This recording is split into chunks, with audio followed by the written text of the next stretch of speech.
Le président de la France, Emmanuel Macron, l'a déjà fait une fois, et il recommence. Un important paquet de défense est en route vers l'Ukraine. C'est si énorme que les États-Unis en sont stupéfaits. La France s'est complètement engagée.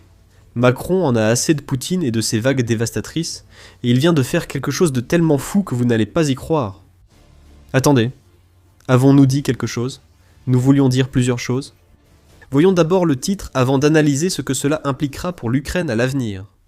Selon Defense Express, une rencontre entre le ministre de la Défense ukrainien, Mikhailo Fedorov, et son homologue française, Catherine Vautran, qui agissait au nom de Macron, a abouti à la signature d'une lettre d'intention essentielle.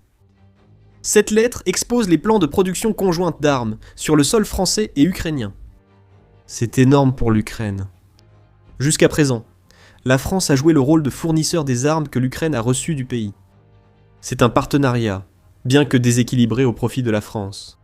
Cette lettre d'intention reconnaît l'Ukraine comme un partenaire de défense égal et estimé, capable de donner autant qu'elle reçoit. Nous assistons à un changement fondamental dans la collaboration entre la France et l'Ukraine, qui se tourne vers une production partagée aux conséquences majeures pour l'avenir. L'Ukraine renforce ses capacités de défense alors qu'elle protège son territoire face à l'agression russe. Les usines nationales d'armes françaises en Ukraine réduisent fortement les défis logistiques, en assurant à l'Ukraine des armes aussi vite qu'elles sont fabriquées. Disposer d'usines conjointes en France est aussi un avantage, car Poutine ne les attaquera pas, à moins qu'il ne fasse le choix insensé de déclencher une guerre contre la France, et par extension contre toute l'OTAN. Si les usines conjointes en Ukraine ont un problème, celles en France assurent la production d'armes en secours. Le Kiev Post explique tout en détail. L'accord permet des projets conjoints, majeurs, entre institutions gouvernementales et entreprises de défense d'Ukraine et de France, incluant des tests de solutions de sécurité et le développement de systèmes de guerre électroniques, selon le média. Voici ce que signifie cet accord. À court terme, l'Ukraine en bénéficie, mais dans les années à venir, l'Ukraine et la France seront toutes deux renforcées. Cette collaboration transforme l'infrastructure défensive européenne grâce à de tels partenariats, visant à envoyer un message clair à Poutine. Si le président de la Russie pensait qu'il pouvait prendre l'Ukraine aujourd'hui puis porter son attention sur le reste de l'Europe demain, il se trompe lourdement. Les deux deviennent plus forts, et la Russie s'affaiblit chaque jour en perdant des soldats et du matériel en Ukraine. Rien que cela est insensé. Examinons maintenant les autres annonces de la rencontre entre Fyodorov et Vautran. Des bombes ASM Hammer, des Mirages, de nouvelles défenses aériennes et peut-être une arme longue portée redoutable contre le matériel russe arrivent en Ukraine. Restez avec nous, nous allons tout expliquer dans la vidéo pour montrer pourquoi la décision de Macron devient encore plus marquante. En commençant par la bombe ASM Hammer, nous avons appris que des quantités records de cette arme puissante vont arriver en Ukraine, selon United 24 Media, dans son rapport du 9 février. Sur la réunion des ministres de la Défense. Et l'arrivée de nouvelles bombes aériennes guidées de précision est une avancée majeure pour l'Ukraine. Ils ont aussi parlé d'accélérer la livraison d'avions et de continuer à travailler sur des volumes records de bombes guidées ASM Hammer. Fyodorov l'a annoncé sur Telegram après la réunion. L'Ukraine veut plus de bombes ASM Hammer pour de nombreuses raisons. La bombe AASM Hammer est devenue la bombe intelligente préférée de l'Ukraine, a déclaré le média United 24 en juillet 2025. Le média a déclaré cela après la présentation d'une nouvelle version de la bombe au Salon aéronautique de Paris. Cela a révélé que la France avait développé de nouveaux kits conçus pour être utilisés avec des bombes de 250 et 1000 kg, ce qui équivaut à entre 500 et 2000 livres. Il a également été question à l'époque que le fabricant du marteau ASM, Safran, travaillait aussi à étendre la portée à haute altitude de l'arme de 70 km, soit 43,4 miles, jusqu'à 200 km, soit environ 124 miles. En résumé, ces améliorations renforceraient la capacité de l'Ukraine à frapper la Russie. C'est donc le choix idéal pour cibler des nœuds militaires clés, comme les centres de commandement et les quartiers généraux de drones russes dans les territoires occupés d'Ukraine. Les mentions de kits et bombes suggèrent aussi la nature du marteau ASM. Ce n'est pas une bombe en soi. En réalité, les kits marteaux servent à ajouter un système de guidage et une propulsion supplémentaire à des bombes existantes, les transformant ainsi de simples bombes non guidées, qui doivent être larguées directement au-dessus de la cible en des munitions guidées, pouvant être tirées à distance tout en étant fiables pour atteindre cette cible. Pour l'Ukraine, le marteau ASM permet de lancer des munitions depuis un territoire sûr vers l'arrière russe, causant d'importants dégâts à chaque frappe.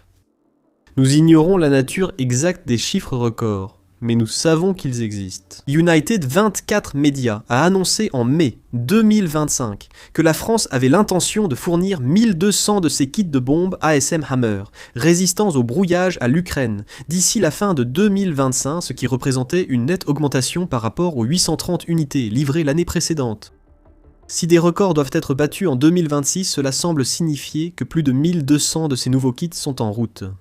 Si la France et l'Ukraine ouvrent une usine d'ASM Hammer en Ukraine d'ici la fin de l'année, le chiffre réel pourrait devenir très important. L'Ukraine construira ce qu'il lui faut et équipera ses nombreuses bombes non guidées de kits Hammer. Quand l'Ukraine aura les Hammer prêts, elle pourrait bientôt avoir tout ce qu'il lui faut pour les envoyer dans le ciel. Selon United 24 Media, Emmanuel Macron ne semble pas seulement prêt à promettre un nombre record de kits Hammer ASM à l'Ukraine lors de cette nouvelle vague de soutien. Un nouveau transfert de Mirage 2000 est en préparation pour l'Ukraine, renforçant fortement sa puissance aérienne offensive et défensive. Plus de Mirage 2000 signifie plus d'appareils pour que l'Ukraine lance des armes comme le Hammer ASM sur les territoires occupés. Il s'agit également d'un transfert qui répond directement à un besoin que l'Ukraine affirme devoir combler de manière beaucoup plus importante. En octobre, le président ukrainien Zelensky a affirmé que l'Ukraine avait besoin d'au moins 250 avions de chasse pour moderniser sa force aérienne. Différents chasseurs étaient mentionnés alors, dont les F-16 déjà livrés à l'Ukraine, le Gripen suédois et le Rafale français. Le Mirage 2000 n'était pas sur la liste, mais l'Ukraine saisira quand même l'occasion d'obtenir ces chasseurs auprès de la France, connaissant déjà leur efficacité. Nous avons abordé les aspects offensifs. Mais sur le plan de la défense, les Mirage 2000 seront d'une grande importance pour l'Ukraine, alors qu'elle lutte contre les flux constants de drones et de missiles russes. Nous aborderons ce sujet bientôt en évoquant une nouvelle arme envoyée en Ukraine par la France. L'essentiel, c'est que l'Ukraine a déjà des Mirage 2000 et les utilise pour détruire des missiles de croisière russes. L'Ukraine utilise 6 Mirage 2005F depuis février 2025, et ils ont montré pourquoi ils sont si essentiels lors d'une frappe aérienne russe en mars. L'attaque, au cours de laquelle la Russie a lancé 67 missiles et 194 drones contre l'Ukraine, a poussé l'Ukraine à tester pour la première fois ces nouveaux Mirages. Ils ont contribué à la destruction de 34 missiles russes et de 100 drones, ce qui a amené Zelensky à déclarer aujourd'hui. Des avions de chasse F-16 et des Mirages fournis par la France ont été utilisés pour protéger le ciel ukrainien. En particulier, le Mirage a réussi à intercepter des missiles de croisière russes. L'Ukraine utilise déjà ses barrages et ses F-16 en tandem. Le nombre d'appareils que la France doit livrer à l'Ukraine reste incertain. En janvier dernier, David Axe, écrivant pour Euromaidan Press, a suggéré que la France pourrait donner à l'Ukraine la totalité de ses 26 Mirages restants. Il a aussi signalé que ces avions supersoniques, introduits fin d'année 1980, n'avaient servi qu'à des missions défensives jusqu'à présent. Nous avons observé la même chose avec les premiers F-16 en Ukraine. Ils n'ont été utilisés en attaque qu'une fois le nombre suffisant pour tolérer une perte. Si 26 Mirage 2000 arrivent en Ukraine depuis la France, il est probable qu'ils bombarderont bientôt des positions russes, peut-être en utilisant des bombes ASM Hammer. Le Mirage 2000 est en effet moins avancé que les Rafales que Volodymyr Zelensky souhaite depuis octobre. Cependant, comme l'a indiqué UKR en février 2025, les avions ont été modifiés, afin de pouvoir tirer des missiles de croisière longue portée Scalp et Storm Shadow. Même sans lancer de bombes Hammer, les Mirage 2000 restent de précieux atouts, longue portée pour tirer des missiles. L'Ukraine les utilise depuis presque le début du conflit. Nous venons d'aborder les défis de la défense aérienne ukrainienne. Approfondissons ce sujet, en dévoilant ce que Macron va aussi envoyer à l'Ukraine. Avant tout, si ce type d'analyse vous intéresse, abonnez-vous à The Military Show. Nous expliquons tout ainsi chaque semaine. Concernant la défense aérienne, il est connu que l'Ukraine rencontre des difficultés face aux missiles et drones russes. Vers la fin de 2025, la Russie a intensifié sa stratégie aérienne en envoyant un nombre record de projectiles en Ukraine. Le rapport ukrainien indique que la Russie a lancé environ 100 000 drones, 2400 missiles et plus de 60 000 bombes planantes sur l'Ukraine l'année dernière. Avec l'intensification significative des bombardements à partir de juin, la Russie est passée d'une moyenne approximative de 200 à 300 cibles par frappe à plus du double du chiffre le plus élevé de cette fourchette en août. En 2026, la Russie a maintenu la pression, poussant Volodymyr Zelensky et de Kyiv Post à noter qu'elle exploite les faiblesses des défenses ukrainiennes. La situation s'améliore pour l'Ukraine, comme l'a déclaré Volodymyr Zelensky en janvier. L'Ukraine a renforcé sa défense aérienne grâce à l'Occident, mais la Russie conserve de nombreux missiles pour d'autres attaques. L'Ukraine a besoin de plus de missiles et de défense aérienne. Zelensky a précisé que les États-Unis et leur système Patriot sont les seules armes ukrainiennes contre les missiles balistiques russes. D'autres systèmes de défense aérienne restent nécessaires, car drones et missiles de croisière peuvent être détruits autrement que par le Patriot. Ici, Volodymyr Zelensky rappelle que la Russie exploite la vulnérabilité de l'Ukraine par ses bombardements aériens. Dans un article pour le Kyiv Post, Stéphane Korchak a dit la même chose le 2 février. Korchak a notamment souligné qu'au début de 2026, la Russie réussissait bien mieux avec ses missiles de croisière, signe de pénuries en systèmes de défense aérienne et munitions. Du côté de l'Ukraine, cependant, les chiffres concernant les missiles de croisière avaient changé de façon spectaculaire et nette en faveur de la Russie. En août et septembre, à peine un missile de croisière russe sur 20 franchissait les défenses aériennes ukrainiennes. En janvier 2026, le taux d'interception des missiles abattus était tombé à environ 33-35% de toutes les attaques de missiles de croisière, selon les données. Korchak a écrit « C'est alors qu'Emmanuel Macron et son plan insensé qui a surpris les États-Unis sont intervenus. L'Ukraine ne reçoit pas seulement des Mirage 2000 qui peuvent abattre des missiles de croisière russes, selon les médias, 2000. Les systèmes de défense aérienne SAMP-T, Mistral et Kratal, tous accompagnés des munitions nécessaires, sont également en route vers l'Ukraine. L'Ukraine. Ces 3 systèmes de défense sont importants, mais le SAMP-T est vital pour l'Ukraine. Les responsables du pays ont proposé de collaborer avec la France pour moderniser les SAMP-T destinés à l'Ukraine, afin qu'ils puissent contrer les missiles balistiques russes. L'accélération de la production des missiles Aster a aussi été évoquée, possible grâce à la stratégie de production conjointe annoncée par la France et l'Ukraine. Si ces discussions aboutissent à des actions concrètes, cela renforcera la défense aérienne, qui doit déjà recevoir un radar de remplacement de la France, comme l'a rapporté United 24 le 9 février lors d'un briefing à Kyiv. Vatran a annoncé ce nouveau radar, en plus de préciser que la France travaillait déjà aux côtés de l'Ukraine pour réparer d'autres radars endommagés par les frappes et autres attaques constantes de la Russie. Nous traitons ce sujet, dont la réparation du radar du SAMP-T, et fournirons un radar de remplacement pendant la maintenance, a précisé Vatran. Le SAMP-T déjà utilisé en Ukraine pourrait être renforcé, mais l'arrivée d'autres systèmes sera décisive pour l'Ukraine. La France a promis d'envoyer 8 systèmes de défense aérienne SAMP-T à l'Ukraine, qui les recevra avant la France ou l'Italie, toutes deux encore en attente.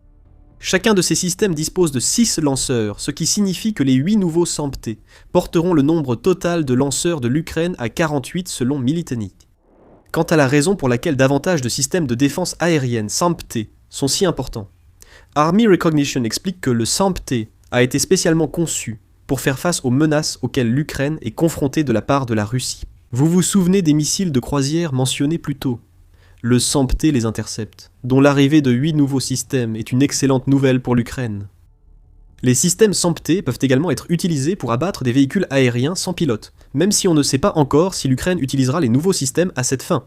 Elle a d'autres moyens pour contrer des armes souvent moins puissantes que les missiles de croisière russes. Les missiles standards SAM-T ont une portée d'environ 100 km, soit 62 miles, ce qui rend le système idéal pour faire face à des menaces de moyenne portée. De plus, la charge explosive de chaque missile, qui est de 15 kg, soit 33 livres, est largement suffisante pour détruire des drones et des missiles de croisière. Peu importe que les missiles Aster tirés par le SAM-T soient équipés d'ogives hautement explosives ou à fragmentation.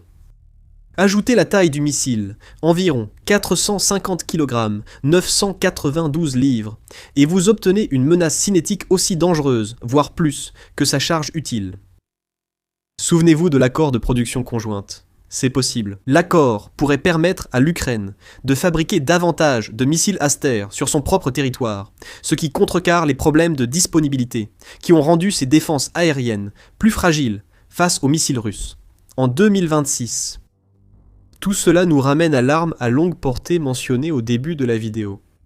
Les spectateurs attentifs ont sûrement deviné de quelle arme il s'agit, surtout après avoir parlé des capacités du Mirage 2000. Si vous avez dit Scalp, alors félicitez-vous. Attention, seuls les autres systèmes évoqués, ainsi que le programme de production conjointe, sont quasiment confirmés. La livraison de missiles Scalp reste envisagée, a indiqué Fyodorov sur Telegram, ajoutant qu'ils ont discuté séparément des armes longue portée, notamment lors de sa rencontre avec Vautran. L'essentiel ici était que le Scalp, un missile fabriqué par la France, a été mentionné. Nous ne pouvons que supposer ce que la discussion sur ces missiles a abordé. Le Scalp est peut-être une autre arme que l'Ukraine envisage de produire avec la France dans leur programme conjoint. Peut-être que la France est prête à fournir plus, en aide militaire ou via un achat. Ce que nous savons avec certitude, c'est que le Scalp a été une arme importante pour l'Ukraine. Elle, et la version britannique, Storm Shadow, ont servi pour des attaques contre la flotte de la mer Noire et des cibles militaires russes majeures, comme des usines chimiques et des postes de commandement. C'est un missile polyvalent. Si l'Ukraine obtient plus de Scalp, ce sera la cerise sur un arsenal déjà redoutable. Cela a choqué les États-Unis et montré la profondeur du soutien français à l'Ukraine. Il ne reste plus qu'une question à poser. Qui paie pour tout cela ? Selon les médias United 24, le financement de toutes les initiatives dont nous avons parlé dans cette vidéo proviendra d'une combinaison du programme Safe Defense et du mécanisme de crédit de l'Union européenne, ou UE. Sur ce dernier point, il semble probable qu'United 24 Media fasse référence au mécanisme européen de stabilité, qui a été créé par l'UE pour préserver la stabilité financière dans la zone euro. Ce mécanisme permet aux pays de l'UE de demander une aide financière, souvent sous forme de prêt, en cas de crise. Bien sûr, l'Ukraine ne fait pas partie de l'UE, du moins pas encore, mais la France, oui, et l'utilisation d'un tel mécanisme ne fait que rapprocher l'Ukraine et la zone euro. Quant à SAFE, c'est un programme adopté par le Conseil de l'Union européenne en mai 2025. Les lettres signifient « Action de sécurité pour l'Europe », ce qui indique le rôle de SAFE. Comme l'autre mécanisme de crédit de l'UE que nous avons mentionné, SAFE est conçu pour fournir une assistance financière aux États membres de l'Union européenne. Il les aide à accélérer leur préparation à la défense et à investir dans des infrastructures soutenant ce secteur en Europe. L'Union européenne a versé 150 milliards d'euros dans le fonds SAFE, qu'elle distribue en prêt aux pays dans le besoin. Encore une fois, l'Ukraine va profiter d'un mécanisme de l'Union européenne sans en être membre. On peut dire qu'Emmanuel Macron a encore agi en faveur de l'Ukraine. Le partenariat entre la France et l'Ukraine s'étend à toute l'Union européenne grâce à de telles initiatives. Il est probable que l'adhésion de l'Ukraine à l'Union européenne soit bientôt approuvée. Le tampon est prêt, et l'intégration avance déjà. Quand l'Ukraine rejoindra l'Union, elle saura que la France est l'un de ses principaux alliés de défense. Voulez-vous savoir pourquoi ? Encore plus remarquable, la France n'a agi pour l'Ukraine qu'à la fin janvier, surprenant les États-Unis, et se sans tirer un seul coup de feu. Pour en savoir plus, regardez notre vidéo sur le rôle discret de la France dans la guerre du renseignement Ukraine-Russie. Si cette vidéo vous a plu, abonnez-vous à The Military Show pour plus d'analyses sur les liens croissants de l'Ukraine avec ses partenaires européens. Merci de nous avoir regardés.